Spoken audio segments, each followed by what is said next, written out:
Adventure 5. The Musgrave Ritual. An anomaly which often struck me in the character of my friend Sherlock Holmes was that although in his methods of thought he was the neatest and most methodical of mankind, and although also he affected a certain quiet primness of dress, he was none the less in his personal habits one of the most untidy men that ever drove a fellow lodger to distraction. Not that I am in the least conventional in that respect myself. The rough-and-tumble work in Afghanistan, coming on the top of a natural bohemianism of disposition, has made me rather more lax than befits a medical man. But with me there is a limit, and when I find a man who keeps his cigars in the coal-scuttle, his tobacco in the toe-end of a Persian slipper, and his unanswered correspondence transfixed by a jackknife into the very centre of his wooden mantelpiece, then I begin to give myself virtuous airs. I have always held, too, that pistol practice should be distinctly an open-air pastime, and when Holmes, in one of his queer humours, would sit in an armchair with his hair trigger and 100 Boxer cartridges, and proceed to adorn the opposite wall with a patriotic V.R. done in bullet pocks, I felt strongly that neither the atmosphere nor the appearance of our room was improved by it. Our chambers were always full of chemicals and of criminal relics which had a way of wandering into unlikely positions and of turning up in the butter dish or in even less desirable places. But his papers were my great crux. He had a horror of destroying documents, especially those which were connected with his past cases, and yet it was only once in every year or two that he would muster energy to docket and arrange them. For, as I have mentioned somewhere in these incoherent memoirs, the outbursts of passionate energy when he performed the remarkable feats with which his name is associated were followed by reactions of lethargy during which he would lie about with his violin and his books, hardly moving save from the sofa to the table. Thus month after month his papers accumulated, until every corner of the room was stacked with bundles of manuscript which were on no account to be burned, and which could not be put away save by their owner. One winter's night, as we sat together by the fire, I ventured to suggest to him that as he had finished pasting extracts into his commonplace book, he might employ the next 2 hours in making our room a little more habitable. He could not deny the justice of my request, so with a rather rueful face he went off to his bedroom, from which he returned presently, pulling a large tin box behind him. This he placed in the middle of the floor, and squatting down upon a stool in front of it, he threw back the lid. I could see that it was already a third full of bundles of paper tied up with red tape into separate packages. "There are cases enough here, Watson," said he, looking at me with mischievous eyes. "I think that if you knew all that I had in this box, you would ask me to pull some out instead of putting others in." "These are the records of your early work, then?" I asked. "I have often wished that I had notes of those cases." "Yes, my boy. These were all done prematurely before my biographer had come to glorify me." He lifted bundle after bundle in a tender, caressing sort of way. "They are not all successes, Watson," said he, "but there are some pretty little problems among them. Here's the record of the Tarleton murders, and the case of Vanbury, the wine merchant, and the adventure of the old Russian woman, and the singular affair of the aluminium crutch, as well as a full account of Ricoletti of the club foot and his abominable wife. And here, now, this really is something a little recherché." He dived his arm down to the bottom of the chest and brought up a small wooden box with a sliding lid, such as children's toys are kept in. From within he produced a crumpled piece of paper, an old-fashioned brass key, a peg of wood with a ball of string attached to it, and 3 rusty old discs of metal. "Well, my boy, what do you make of this lot?" he asked, smiling at my expression. "It is a curious collection." "Very curious, and the story that hangs around it will strike you as being more curious still." "These relics have a history, then?" "So much so that they are history." "What do you mean by that?" Sherlock Holmes picked them up one by one and laid them along the edge of the table. Then he reseated himself in his chair and looked them over with a gleam of satisfaction in his eyes. "These," said he, are all that I have left to remind me of the adventure of the Musgrave Ritual.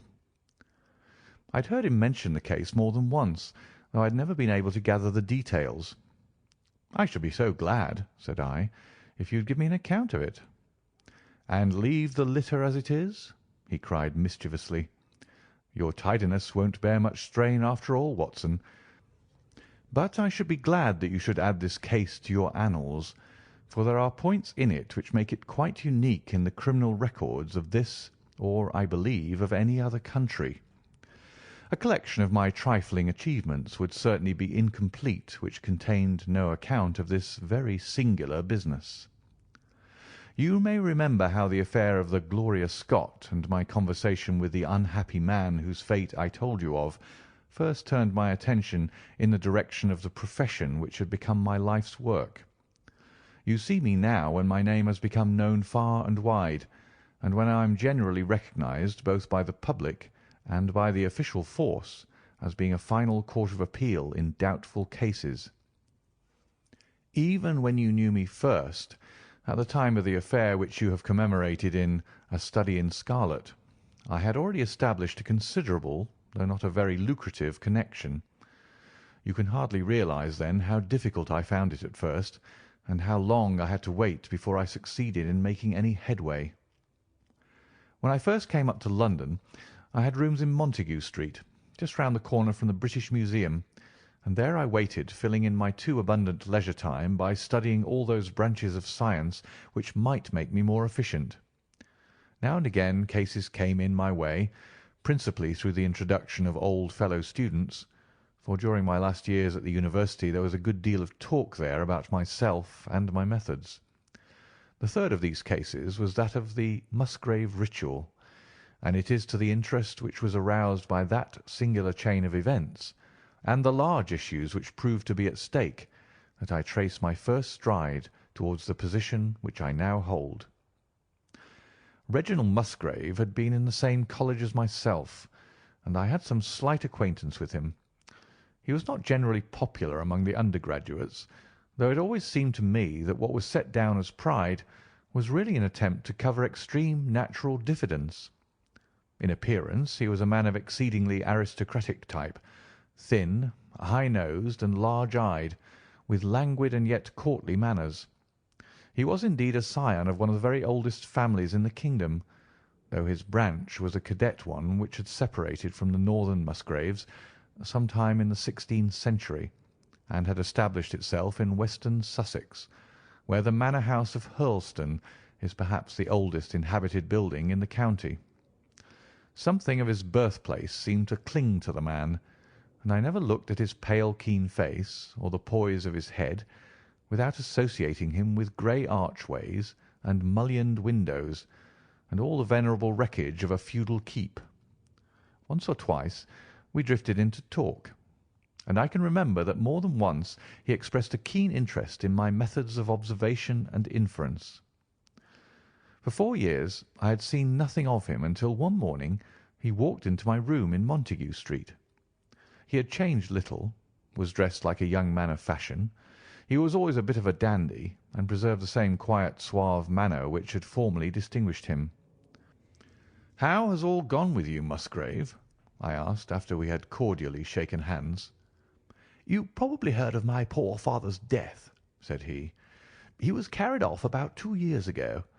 Since then I have, of course, had the Hurlstone estates to manage, and as I am member for my district as well, my life has been a busy one. But I understand, Holmes, that you are turning to practical ends those powers with which you used to amaze us." "Yes," said I. "I have taken to living by my wits." "I am delighted to hear it, for your advice at present would be exceedingly valuable to me. We have had some very strange doings at Hurlstone, and the police have been able to throw no light upon the matter. It is really the most extraordinary and inexplicable business." You can imagine with what eagerness I listened to him, Watson, for the very chance for which I had been panting during all those months of inaction seemed to have come within my reach. In my inmost heart I believed that I could succeed where others failed, and now I had the opportunity to test myself. "Pray let me have the details," I cried. Reginald Musgrave sat down opposite to me and lit the cigarette which I had pushed towards him. "You must know," said he, "that though I am a bachelor, I have to keep up a considerable staff of servants at Hurlstone, for it is a rambling old place and takes a good deal of looking after. I preserve, too, and in the pheasant months I usually have a house party, so that it would not do to be short-handed. Altogether there are 8 maids, the cook, the butler, 2 footmen, and a boy. The garden and the stables, of course, have a separate staff. Of those servants, the one who had been longest in our service was Brunton the butler. He was a young schoolmaster out of place when he first taken up by my father, but he was a man of great energy and character, and he soon became quite invaluable in the household. He was a well-grown, handsome man with a splendid forehead, and though he has been with us for 20 years, he cannot be more than 40 now. With his personal advantages and his extraordinary gifts, for he can speak several languages and play nearly every musical instrument, it is wonderful that he should have been satisfied so long in such a position. But I suppose that he was comfortable and lacked energy to make any change. The butler of Hurlstone is always a thing that is remembered by all who visit us. But this paragon has one fault. He is a bit of a Don Juan, and you can imagine that for a man like him it is not a very difficult part to play in a quiet country district. When he was married it was all right, but since he has been a widower we have had no end of trouble with him. A few months ago we were in hopes that he was about to settle down again, for we became engaged to Rachel Howells, our second housemaid, but he has thrown her over since then and taken up with Janet Drugellis, the daughter of the head gamekeeper. Rachel, who is a very good girl, but of an excitable Welsh temperament, had a sharp touch of brain fever, and goes about the house now, or did until yesterday, like a black-eyed shadow of her former self. That was our first drama at Hurlstone, but a second one came to drive it from our minds, and it was prefaced by the disgrace and dismissal of butler Brunton. This is how it came about. I have said that the man was intelligent, and this very intelligence has caused his ruin, for it seems to have led to an insatiable curiosity about things which did not in the least concern him. I had no idea of the lengths to which this would carry him until the merest accident opened my eyes to it. I have said that the house is a rambling one. One day last week, on Thursday night to be more exact, I found that I could not sleep, having foolishly taken a cup of strong café noir after my dinner. After struggling against it until 2 in the morning, I felt that it was quite hopeless, so I rose and lit the candle with the intention of continuing a novel which I was reading. The book, however, had been left in the billiard-room, so I pulled on my dressing-gown and started off to get it. In order to reach the billiard-room, I had to descend a flight of stairs, and then to cross the head of a passage which led to the library and the gun-room. You can imagine my surprise when, as I looked down this corridor, I saw a glimmer of light coming from the open door of the library. I had myself extinguished the lamp and closed the door before coming to bed. Naturally, my first thought was of burglars. The corridors at Hurlstone have their walls largely decorated with trophies of old weapons. From one of these I picked a battle-axe, and then, leaving my candle behind me, I crept on tiptoe down the passage and peeped in at the open door. Brunton the butler was in the library. He was sitting, fully dressed, in an easy-chair with a slip of paper which looked like a map upon his knee, and his forehead sunk forward upon his hand in deep thought. I stood dumb with astonishment, watching him from the darkness. A small taper on the edge of the table shed a feeble light which sufficed to show me that he was fully dressed. Suddenly, as I looked, he rose from his chair, and walking over to a bureau at the side, he unlocked it and drew out one of the drawers. From this he took a paper, and returning to his seat, he flattened it out beside the taper on the edge of the table, and began to study it with minute attention. My indignation at this calm examination of our family documents overcame me so far that I took a step forward, and Brunton, looking up, saw me standing in the doorway. He sprang to his feet, his face turned livid with fear, and he thrust into his breast the chart-like paper which he had been originally studying. "So," said I, "this is how you repay the trust which we have reposed in you. You will leave my service to-morrow." He bowed with the look of a man who is utterly crushed, and slunk past me without a word. The taper was still on the table, and by its light I glanced to see what the paper was which Brunton had taken from the bureau. To my surprise, it was nothing of any importance at all, but simply a copy of the questions and answers in the singular old observance called the Musgrave Ritual. It is a sort of ceremony peculiar to our family, which each Musgrave for centuries past has gone through on his coming of age. A thing of private interest, and perhaps of some little importance to the archaeologist, like our own blazonings and charges, but of no practical use whatever. "We had better come back to the paper afterwards," said I. "If you think it really necessary," he answered with some hesitation. To continue my statement, however, I relocked the bureau, using the key which Brunton had left, and I had turned to go when I was surprised to find that the butler had returned and was standing before me.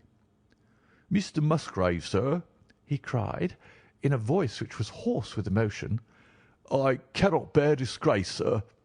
I have always been proud above my station in life, and disgrace would kill me. My blood will be on your head, sir. It will, indeed, if you drive me to despair. If you cannot keep me after what has passed, then for God's sake let me give you notice and leave in a month, as if of my own free will. I could stand that, Mr. Musgrave, but not to be cast out before all the folk that I know so well." "You don't deserve much consideration, Brunton," I answered. "Your conduct has been most infamous. However, as you have been a long time in the family, I have no wish to bring public disgrace upon you. A month, however, is too long. Take yourself away in a week, and give what reason you like for going." "Only a week, sir," he cried, in a despairing voice. "A fortnight, say at least a fortnight." "A week," I repeated, "and you may consider yourself to have been very leniently dealt with." He crept away, his face sunk upon his breast like a broken man, while I put out the light and returned to my room.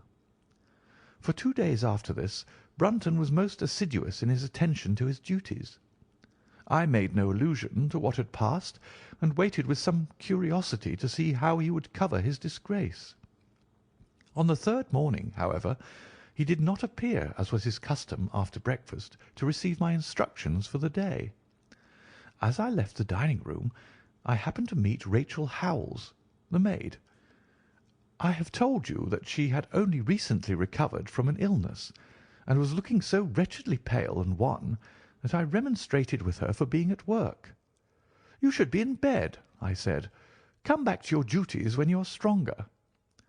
She looked at me with so strange an expression that I began to suspect that her brain was affected. "I am strong enough, Mr. Musgrave," said she. "We will see what the doctor says," I answered. "You must stop work now, and when you go downstairs, just say that I wish to see Brunton." "The butler is gone," said she. "Gone? Gone where?" "He is gone. No one has seen him. He's not in his room. Oh, yes, he's gone. He's gone." She fell back against the wall with shriek after shriek of laughter, while I, horrified at this sudden hysterical attack, rushed to the bell to summon help. The girl was taken to her room, still screaming and sobbing, while I made inquiries about Brunton. There was no doubt about it that he had disappeared. His bed had not been slept in. He had been seen by no one since he had retired to his room the night before, and yet it was difficult to see how he could have left the house, as both windows and doors were found to be fastened in the morning. His clothes, his watch, and even his money were in his room, but the black suit which he usually wore was missing. His slippers, too, were gone, but his boots were left behind. Where, then, could butler Brunton have gone in the night, and what could have become of him now? Of course, we searched the house from cellar to garret, but there was no trace of him. It is, as I have said, a labyrinth of an old house, especially the original wing, which is now practically uninhabited, but we ransacked every room and cellar without discovering the least sign of the missing man. It was incredible to me that he could have gone away, leaving all his property behind him, and yet where could he be? I called in the local police, but without success. Rain had fallen on the night before, and we examined the lawn and the paths all round the house, but in vain. Matters were in this state when a new development quite drew our attention away from the original mystery. For 2 days Rachel Howells had been so ill, sometimes delirious, sometimes hysterical, that a nurse had been employed to sit up with her at night. On the 3rd night after Brunton's disappearance, the nurse, finding her patient sleeping nicely, had dropped into a nap in the armchair, when she woke in the early morning to find the bed empty, the window open, and no signs of the invalid. I was instantly aroused, and, with the 2 footmen, started off at once in search of the missing girl.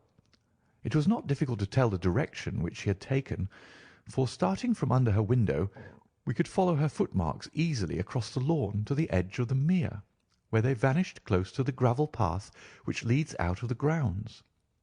The lake there is 8 feet deep, and you can imagine our feelings when we saw that the trail of the poor demented girl came to an end at the edge of it. Of course we had the drags at once, and set to work to recover the remains, but no trace of the body could we find. On the other hand, we brought to the surface an object of a most unexpected kind.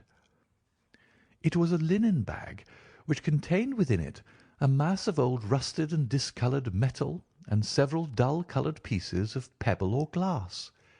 This strange find was all that we could get from the mere, and although we made every possible search and inquiry yesterday, we know nothing of the fate either of Rachel Howells or of Richard Brunton.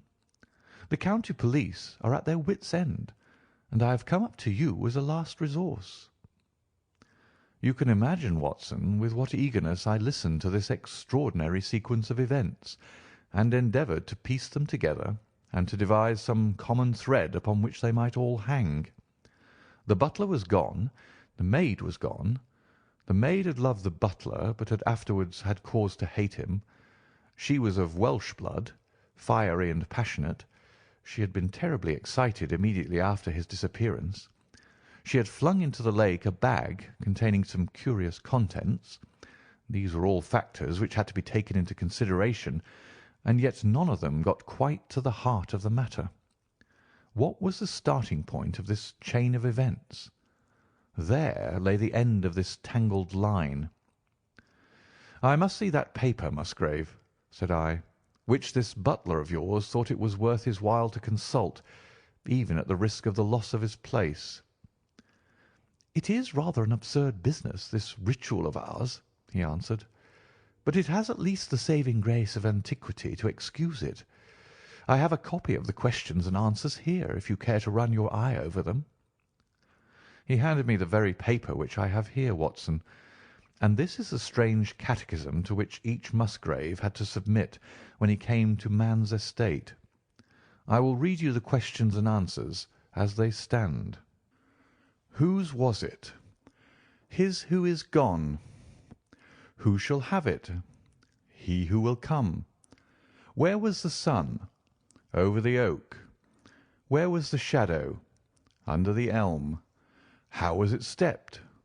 North by 10 and by 10, east by 5 and by 5, south by 2 and by 2, west by 1 and by 1, and so under.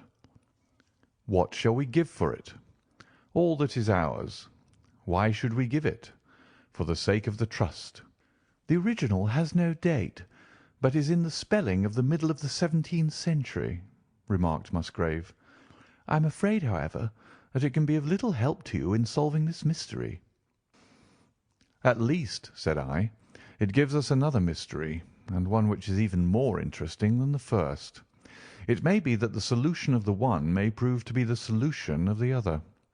You will excuse me, Musgrave, if I say that your butler appears to me to have been a very clever man, and to have had a clearer insight than 10 generations of his masters."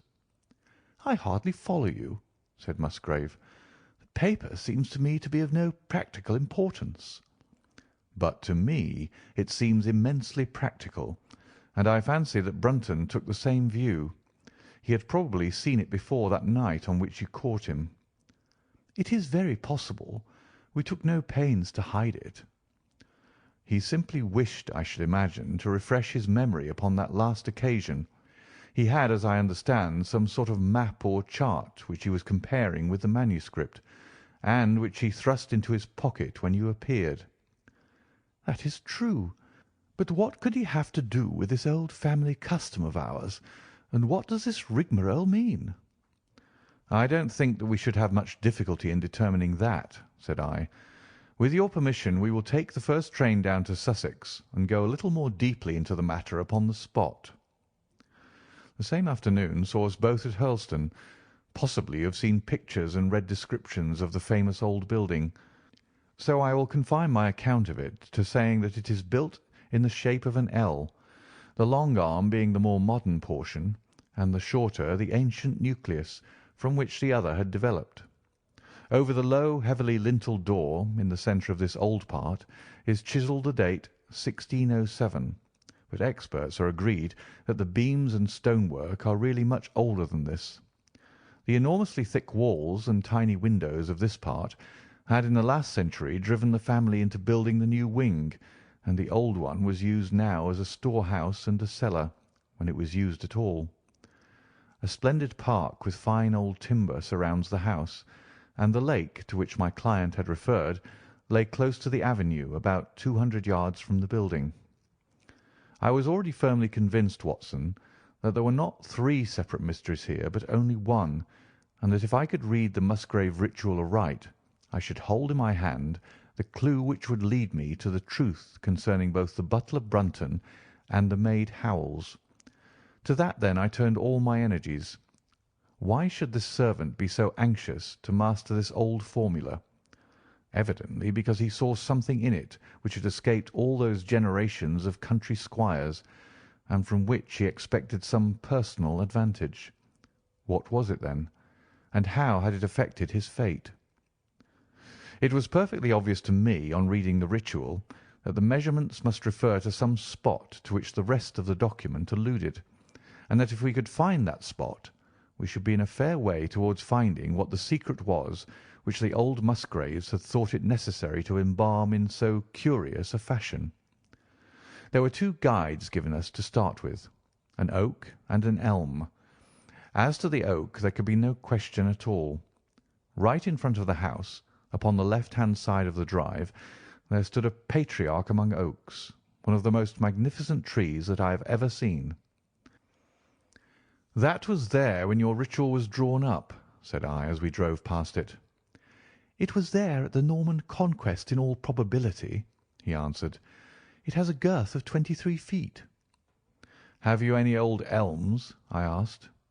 "There used to be a very old one over yonder, but it was struck by lightning 10 years ago, and we cut down the stump."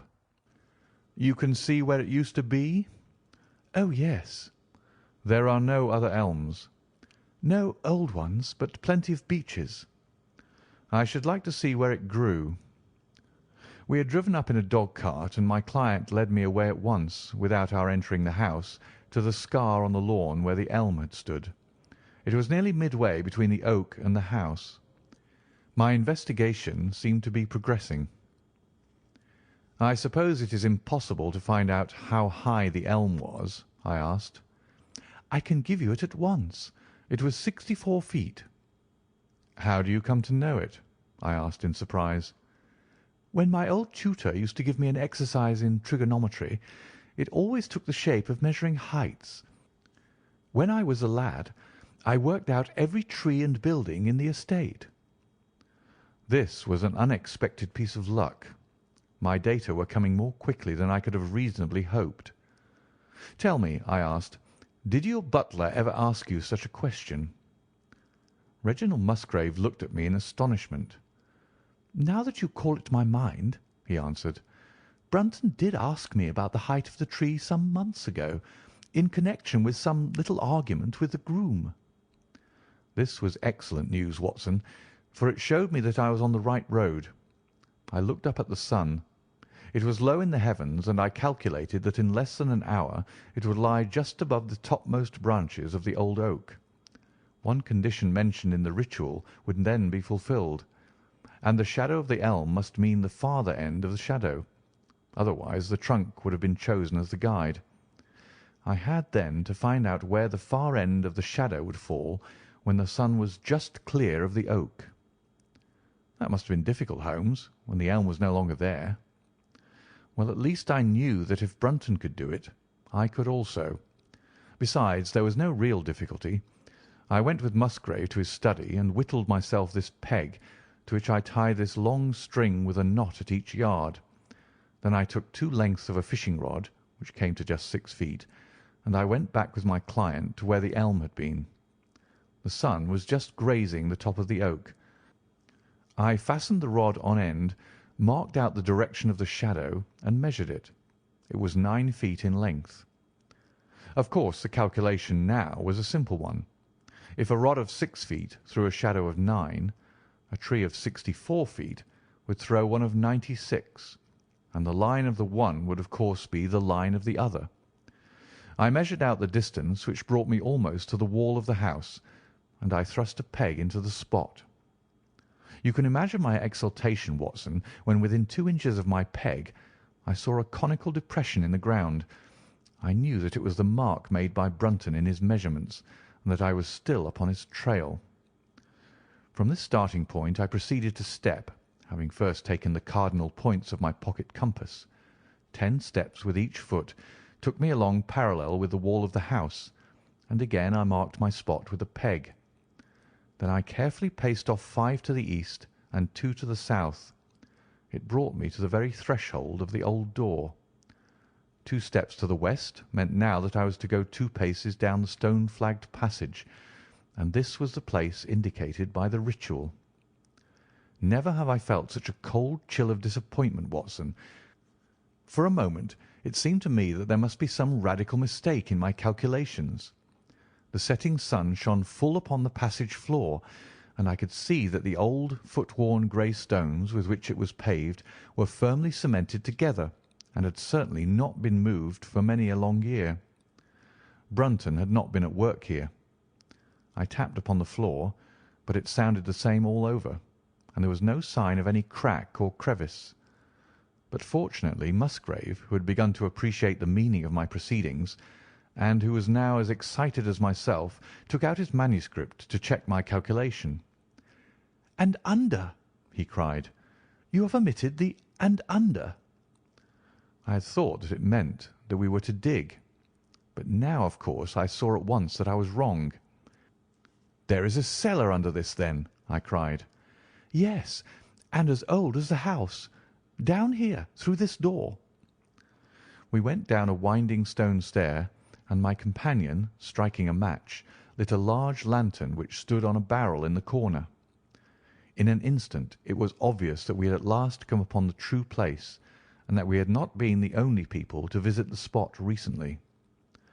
It had been used for the storage of wood, but the billets, which had evidently been littered over the floor, were now piled at the sides, so as to leave a clear space in the middle. In this space lay a large and heavy flagstone with a rusted iron ring in the centre, to which a thick shepherd's check muffler was attached. "By Jove!" cried my client, "that's Brunton's muffler. I've seen it on him, and could swear to it. What has the villain been doing here?" At my suggestion a couple of the county police were summoned to be present, and I then endeavoured to raise the stone by pulling on the cravat. I could only move it slightly, and it was with the aid of one of the constables that I succeeded at last in carrying it to one side. A black hole yawned beneath, into which we all peered, while Musgrave, kneeling at the side, pushed down the lantern. A small chamber about 7 feet deep and 4 feet square lay open to us. At one side of this was a squat, brass-bound wooden box, the lid of which was hinged upwards with this curious old-fashioned key projecting from the lock. It was furred outside by a thick layer of dust, and damp and worms had eaten through the wood, so that a crop of livid fungi was growing on the inside of it. Several discs of metal, old coins apparently, such as I hold here, were scattered over the bottom of the box, but it contained nothing else. At the moment, however, we had no thought for the old chest, for our eyes were riveted upon that which crouched beside it. It was the figure of a man clad in a suit of black, who squatted down upon his hams with his forehead sunk upon the edge of the box and his 2 arms thrown out on each side of it. The attitude had drawn all the stagnant blood to the face, and no man could have recognised that distorted, liver-coloured countenance, but his height, his dress, and his hair were all sufficient to show my client, when we had drawn the body up, that it was indeed his missing butler. He had been dead some days, but there was no wound or bruise upon his person to show how he had met his dreadful end. When his body had been carried from the cellar, we found ourselves still confronted with a problem which was almost as formidable as that which we had started. I confess that so far, Watson, I had been disappointed in my investigation. I had reckoned upon solving the matter when once I had found the place referred to in the Ritual. But now I was there, and was apparently as far as ever from knowing what it was which the family had concealed with such elaborate precautions. It is true that I had thrown a light upon the fate of Brunton, but now I had to ascertain how that fate had come upon him, and what part had been played in the matter by the woman who had disappeared. I sat down upon a keg in the corner and thought the whole matter carefully over. You know my methods in such cases, Watson. I put myself in the man's place, and, having first gauged his intelligence, I try to imagine how I should myself have proceeded under the same circumstances. In this case the matter was simplified by Brunton's intelligence being quite first-rate, so that it was unnecessary to make any allowance for the personal equation, as the astronomers have dubbed it. He knew that something valuable was concealed. He had spotted the place. He found that the stone which covered it was just too heavy for a man to move unaided. What would he do next? He could not get help from outside, even if he had someone whom he could trust, without the unbarring of doors and considerable risk of detection. It was better, if he could, to have his helpmate inside the house. But whom could he ask? This girl had been devoted to him. A man always finds it hard to realize that he may have finally lost a woman's love, however badly he may have treated her. He would try by a few attentions to make his peace with the girl Howells, and then would engage her as his accomplice. Together they would come at night to the cellar, and their united force would suffice to raise the stone. So far I could follow their actions as if I had actually seen them. But for 2 of them, and one a woman, it must have been heavy work, the raising of that stone. A burly Sussex policeman and I had found it no light job. What would they do to assist them? Probably what I should have done myself. I rose and examined carefully the different billets of wood which were scattered round the floor. Almost at once I came upon what I expected. One piece, about 3 feet in length, had a very marked indentation at one end, while several were flattened at the sides as if they had been compressed by some considerable weight. Evidently, as they had dragged the stone up, they had thrust the chunks of wood into the chink, until at last, when the opening was large enough to crawl through, they would hold it open by a billet placed lengthwise, which might very well become indented at the lower end, since the whole weight of the stone would press it down to the edge of this other slab. So far I was still on safe ground. And now how was I to proceed to reconstruct this midnight drama? Clearly only one could fit into the hole, and that one was Brunton. The girl must have waited above. Brunton then unlocked the box, handed up the contents, presumably, since they were not to be found, and then what happened? What smouldering fire of vengeance had suddenly sprung into flame in this passionate Celtic woman's soul when she saw the man who had wronged her perhaps far more than we suspected, in her power? Was it a chance that the wood had slipped and that the stone had shut Brunton into what had become his sepulchre? Had she only been guilty of silence as to his fate? Or had some sudden blow from her hand dashed the support away and sent the slab crashing down into its place?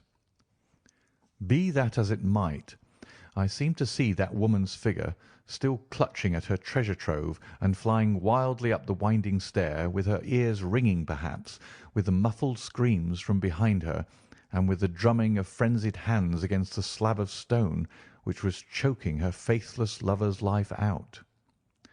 Here was the secret of her blanched face, her shaken nerves, her peals of hysterical laughter on the next morning.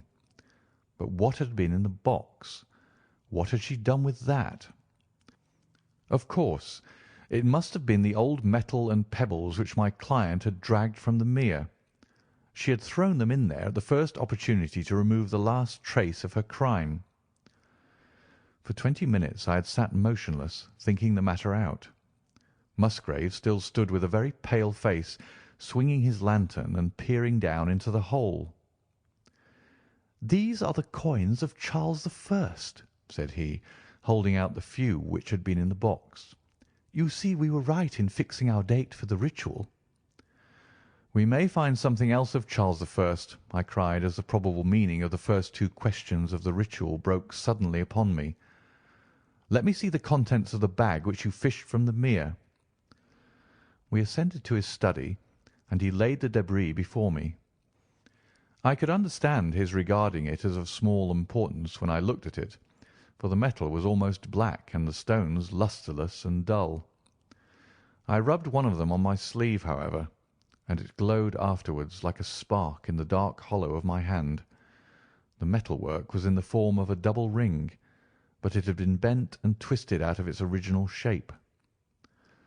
"You must bear in mind," said I, "that the royal party made head in England even after the death of the king, and that when they at last fled they probably left many of their most precious possessions buried behind them, with the intention of returning for them in more peaceful times." "My ancestor, Sir Ralph Musgrave, was a prominent cavalier and the right-hand man of Charles II in his wanderings," said my friend. "Ah, indeed," I answered. "Well now, I think that really should give us the last link that we wanted. I must congratulate you on coming into the possession, though in rather a tragic manner, of a relic which is of great intrinsic value, but of even greater importance as an historical curiosity." "What is it, then?" he gasped in astonishment. "It is nothing less than the ancient crown of the kings of England." "The crown?" "Precisely. Consider what the ritual says. How does it run? Whose was it? His who is gone. That was after the execution of Charles. Then, who shall have it? He who will come. That was Charles II, whose advent was already foreseen. There can, I think, be no doubt that this battered and shapeless diadem once encircled the brows of the royal Stuarts." "And how came it in the pond?" "Ah, that is a question that will take some time to answer." And with that I sketched out to him the whole long chain of surmise and of proof which I had constructed. The twilight had closed in, and the moon was shining brightly in the sky before my narrative was finished. "And how was it, then, that Charles did not get his crown when he returned?" asked Musgrave, pushing back the relic into its linen bag. "Ah, there you lay your finger upon the one point which we shall probably never be able to clear up. It is likely that the Musgrave who held the secret died in the interval, and by some oversight left this guide to his descendant without explaining the meaning of it. From that day to this it has been handed down from father to son, until at last it came within reach of a man who tore its secret out of it and lost his life in the venture. And that's the story of the Musgrave Ritual, Watson.